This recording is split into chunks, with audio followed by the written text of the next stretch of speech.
All right, so today I'm out here with Joanna. Joanna reached out to me and she wanted to share her story. So, Joanna, thank you for inviting us. Thank you. And how old are you? 26. Okay, and what high school did you go to? I actually went to several high schools, so I was kind of a bad kid when I was younger. So I went to several high schools. So I went to Maryvale, Alhambra, West Phoenix, um, Mission Academy, and then yeah, after that I stopped going to school. And at what age did you start using drugs? I think I would say I started using about 18 or 19 for sure. Yeah, I started using 18 or 19. Uh-huh. And what are the drugs that you were using? I first started using perks. So I started using perks first, and at first it was just kind of like, actually my friend, she would do them, and I would always just like look at her and be like, "Why are you doing that?" Like, I would kind of look at her like you're stupid. Like, why are you doing that? And then she offered me the pills. I'm like, I would say maybe a handful of times. But it was never like peer pressure. It was almost just like, 'cause she was doing it, so she was like, "You want to do it?" And I'd be like, "No, you're stupid," But from her, I feel like doing it so much around me, it was almost like, fuck it, I'm gonna just try it. So yeah, one day I ended up trying it, and that was like the worst mistake I could have made, because yeah, I didn't know from then what was gonna happen throughout the rest of that journey. So yeah, it just wasn't. I should have never done that. But I feel like sometimes it's not even so much the peer pressure that people are asking you. It's more just you being around it, and you see somebody else do it. You're like, oh well, if they're doing it and they seem fine, I'm gonna just do it. So it was that type of thing. But it was never more peer pressure. But I think peer pressure could come from not just getting asked, just kind of even being around it. Just being associated with people that are actually still like doing it. You So know. you mentioned journey. How long was your journey where you were using? How long did that last? I would I would say like 4 years. Yeah, it was like 4 years. Now that I think about it, I'm like, damn, like 4 years. I really like 4 years. You think about all the time you lost. Um, I think about all that now. Like those 4 years. It's almost now that I'm 26. All those all the 4 years that I lost, I'm trying to regain all that back. Because you gotta regain everything back. So yeah, it was 4 years, a long 4 years, for sure. And how long have you been clean now? September 20th, I'll be 4 years clean. So yeah, I started really, really young. Yeah. What helped you to get clean? Was it just one day you woke up and you're tired of it, or what happened? Um. So at the end of me, okay, so I was doing perks at first. Um. You know, at first it was kind of like just a little fun thing that I was doing at the time. I was dating a guy, and me and him, started doing it. It was kind of just like a fun thing. Supposedly, según that's what I thought. And then like little by little, I started noticing that it was a thing that I kind of wanted to do every day. And if I didn't do it, I wasn't having fun. That's all I wanted to do. So it starts like that. It doesn't start right away. It's a habit you build. And then so me and him started doing the pills, and then unfortunately, him and his brother, they were killed at the skate park, Desert West on 75th. So just you could just imagine after that, like I just completely, like, if I was doing pills bad at that time when I lost him, I just went completely off the edge. So it just got really, really bad after that. So I was doing the perks, and then eventually the perks weren't getting me high anymore. It was almost like it was just getting me throughout my day. There wasn't a high no more. It was just to make sure that I can function, that I wasn't sick, that I can get out of bed and go to work or whatever I had to do. So then I started doing Xanax. So I was doing perks and Xanax. And I wasn't just doing like a couple. I was like, say for example, if I found 15s, like the milligrams, I was doing like 20 a day, plus like 3 Xanax. So it was a lot of pills that I was doing. Um, so yeah, it wasn't just perks, it was Xanax too. But because the perks weren't doing um, the job anymore, because I was still chasing the high. I wanted to feel like slouched and out of it, but they weren't doing that no more. Like they were just getting me okay throughout my day. So that's when it turned into like more. When you were out there in your 4 year journey using drugs and Xanax and perks, did you encounter any violence, any craziness out there? Did you overdose? Anything, illness? Did you get, were you sick? Fortunately, I was like never on the streets. You know, I always had my family and I had like a job, but I never overdosed. But I did have a friend one time. We you know, I couldn't find pills, so I asked her. I was like, "Yo, like, do you have a connect, whatever?" And she was like, "Yeah, yeah, yeah." So I picked her up. We went to go meet this guy, and I didn't look at the pills before I bought them. I just bought them, and then when I looked at them, I was like, these are fucking fake. These are the fentanyls. You know, cause when I was doing pills, the fentanyls weren't really a thing yet. It was more like I was doing like the real Percocets from the doctor. So I seen the pills and I was like, I was upset. You know, at the time I was like pissed. I spent money and I was like, what? Like these are fake. You know, but I was like, but I don't want to get sick. You know, so am I gonna withdraw or fuck it and just do one? So I was like, whatever. So I did one. She did one. Mind you, I at that time I was like maybe like 90 pounds. She was like 140. So she had more weight on me. So she did one. I did one. I was driving and I noticed that she was acting a little too like drowsy. And I was like, yo, I was like, are you okay? And she was like, yeah, I just feel good. And I was like, whatever. So I was minding my business. I was driving. And then next thing you know, like I just hear boom, like a smack on like the radio of the car. And I looked at her and I'm like, what the fuck? And I'm like, are you okay? Like I'm tapping her. At this time, I don't know that she's overdosing because I've never seen that. You know, and I was like, oh, maybe she's just on one. Like, I don't know. But then, you know, after like 10 minutes, I started noticing that she was losing color. You know, like she was kind of like slobbering and I was like, oh shit, like I think she's overdosing. So I ended up taking her to the Maryville hospital and yeah, I seen it, like they pumped her stomach and all of that, and I had taken the same pill she did, you know, but I just feel like that's what's dangerous about these fentanyl pills. It's like you might get a good batch, but somebody's gonna get a pill that has more in it, you know.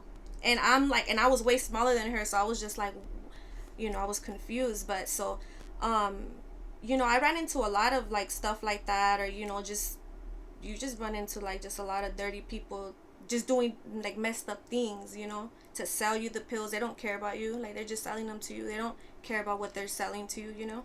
So do you have any regrets with the peer pressure that you experienced that made you try drugs to begin with? Any regrets with that? I don't regret what I've been through because it made me the person I am today. And like if I didn't go through that, I would, like I said, I wouldn't be the person I am today. But I do regret the time that I lost.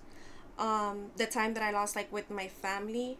You know, I completely like lost their trust. At that time I didn't have friends. You know, I completely isolated myself because when you're on that, you isolate yourself, you know. Even like till this day now, I don't think people understand like when you do like these pills, like you're signing up for the rest of your life, you know. I'm sober now, thankfully, but I suffer from a lot of anxiety, you know, super anxiety. Like you know, sometimes I don't like to go to gas stations by myself. I don't even like to go into a Walmart by myself because I start panicking. So this is something that has followed me for the rest of my life. So I do regret it in that aspect, but I don't regret it overall because it's made me stronger. I'm more aware. I don't judge. I used to judge. I don't judge anymore because, you know, even though these people are on the streets and I was never homeless, I was them. You know, the only difference between me and them is maybe hygiene, and I have a house and I had a home to go to every night, you know. That's really the only difference. So do I regret what I went through? No, but in some aspects, yeah, because I lost a lot of me in doing that. You know, you completely lose yourself. Like you're not that same person anymore, you know. What advice would you give to parents or any young folks out there that are, you know, 14, 15, 16 and peer pressure is coming along in middle school and high school, and they're at a party or friends or neighbors and they offer them, what would you tell them? Well, I would just, how would I put this? I guess I would just say for them to really think about them doing this, especially now. I feel like with your channel and what you're doing, you're kind of showing like the raw and the realness of what's really going on. And I mean, at the time when I was doing pills, nobody ever informed me like, look, if you try this, this is what you're gonna look like, this is what's gonna happen, you know. So I just think it's dope, like with your channel and what you're doing. I would just say, you know, do your research, like really understand what you're getting yourself into. And I think that's what's dope now. It's like you're bringing awareness, more people are bringing awareness that you do this is something that you possibly could sign up for the rest of your life. A good little high that you're gonna enjoy for a couple months is gonna turn into something that you need to do.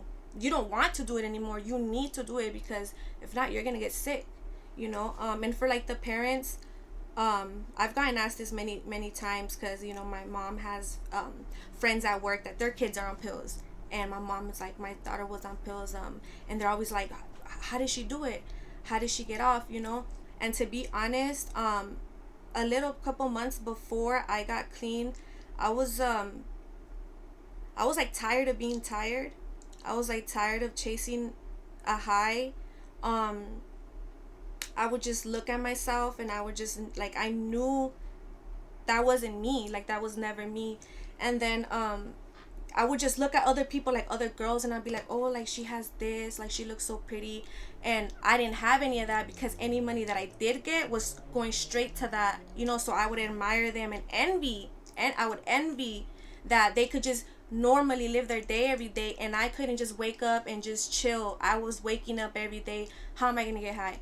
How am I gonna get the money? You know, are they gonna have pills today? Am I gonna get sick today? It's like a constant, your mind never stops when you're on this. Like that's all you think is pills, pills, pills, pills, you know.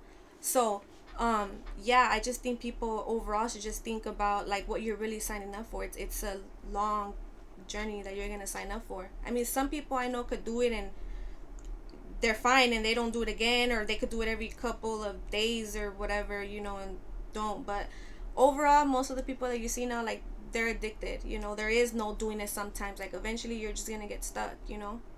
So yeah. So yeah, thanks. Great advice for the youngsters out there and parents to be aware, right? Keep your eye on your child, Right. your children. What are they doing? Who are they hanging No, out yeah, with, most right? definitely. Are they looking different? Are they losing Yeah. weight? Are they acting funny? The main thing I think is that when they start like isolating themselves, I think that'd be the biggest thing to pay attention to, is like, why isn't that person coming out the room anymore? Why aren't they going to family gatherings anymore? You know, because when you're on that, you don't want to be around other people, because they're going to eventually tell, te estás quedando dormido, or whatever the case is, you know, slurred speech or slow, like, you know, you catch on pretty fast. Like, I just, like, you know, just pay attention, I would say, would be the biggest thing. Awesome, great advice. So now tell us what you're doing. So you invited me over. We're at your studio. What are you doing? So now I record music. I'm an artist, upcoming artist. I do music, and you know, another advice advice that I would give somebody if they're watching this and they're an addict themselves, I would say, think about who you were before you started doing the pills, and how happy you were, and what you were doing, and all the dreams you had before you did the pills. And then just think about, you can be that person again, and you can chase your dreams, and you can accomplish many things, you know. I was thinking about this before we even did the interview. I was almost like, I didn't want to come off as corny, be like, no, don't say no to drugs, because I'm not a perfect person. I deal with stuff every day. You know, getting sober comes with a lot. But I just wanted to do this video to show people that it is possible. You know, I wish when I was doing pills, if I would have seen somebody like me, I would have been like, oh, like if she could do it, then I could do it, you know. So yeah, like now, you know, I'm living the person when I started doing pills is I lost her when I started doing pills, and it's like I'm barely gaining her back. So it's dope, and I love life now, you know. I feel like, yeah, it's just dope. Like it's the happiness that it brings, you know, to get sober. You're just happy. Was before you started doing drugs, did you have a passion for music? I was dancing, like I you know, like I danced in like high school. I was always into music. I always knew I wanted to be a performer. I just didn't know what type of performer I wanted to be. But as soon as I started doing pills, that completely went out. I didn't even think of that anymore. I didn't even think of that anymore. So yeah, it completely, yeah, it literally took all my dreams away. I didn't even think of any of that, so it's just a blessing to be sober, and I'm humble, and I'm grateful that I was able to do it. And I just hope, if anybody is out there that is on pills and is on drugs, that they look at me as, maybe I can give somebody like the courage to get clean, because it's worth it. It's worth it, and definitely you'll realize when you're clean what the time is that you wasted.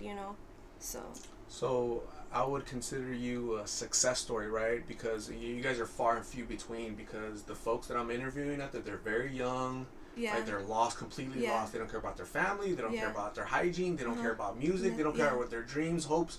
They're just yeah, out the window, yeah, right? yeah, Pills, yeah. like you said, pills. Pills is right? pills is their god. Yep. And they say, you know what? I'm not even looking for the high. The high was the first or one or two times. Now I'm just trying to not get sick. Withdrawals are horrible, right? It's horrible. Fucking, they're the worst. Exactly. You know what? That's another thing too on why I think a lot of addicts are very scared that I feel like they don't know how they're gonna get past the withdrawals, but it gets better. Every day it gets a little better. So yeah, I just feel like a lot of addicts don't want to get clean because of the withdrawals, and because they don't think it's possible. I never when I was on pills, I didn't see this like this where I'm at now. I didn't see this for myself. Because you're so clouded. You don't believe in yourself anymore. At that time, I didn't have anybody from my family to be like, look at her, or look at him. He's doing great now, and he was doing this. So yeah, I just feel like if you're on pills, you should just think of that. Like you will be okay. Like the withdrawals, they last a while, and yeah, they're fucking hell, but it's worth it. If you just really want it, it's worth it. It gets better, and then eventually you're just like, hell yeah, like I did it. So you're an upcoming artist. So tell us a little bit about that. So I've been I've been recording music the whole quarantine for like a whole year, just building a catalog, building music, creating a sound for myself. So hopefully by this month I'll release my first song, which is exciting. I'm excited because this is what I've been working for this whole time. It's been a lot, but it's been fun, and it's been worth it. So I just hope everything goes good and people enjoy it. Awesome. And where can people follow you, your music, and your career? You can follow me on Instagram at _ LAA La Barbie. So it's LAABARBIE La Barbie. And then Facebook would be the same, La Barbie, with 2 A's, not 1, 2. Okay, cool. So people will definitely reach out if they want to give you like support. Good job. I heard your story. Mm-hmm. They might even ask for advice. Hey, I got children. And I'm seeing this. Exactly. You're a shining example that you can get through it and be successful afterwards, right? And when you said I'm a successful story, I'm not a successful story. I'm a work in progress still. Great. Great. Okay. Yeah. We're that's every day, right? Every day is a struggle, but is better than where I was at. So yeah, for sure. Yeah. There's a lot of people younger than you, right? 10 years younger than you, for and they're out there. Yeah. They're still lost, right? That's why the channel's Lost in Phoenix, Yeah. So you've been found. You found yourself. You had the courage to get off of it. You had the courage to start your career. So I applaud your efforts. You're a shining example of what people can do once they defeat their demons with drugs. So thank you very much for reaching out to me. I'll post this, and you'll definitely help somebody out there. Okay. Thank you. So thank you. Okay.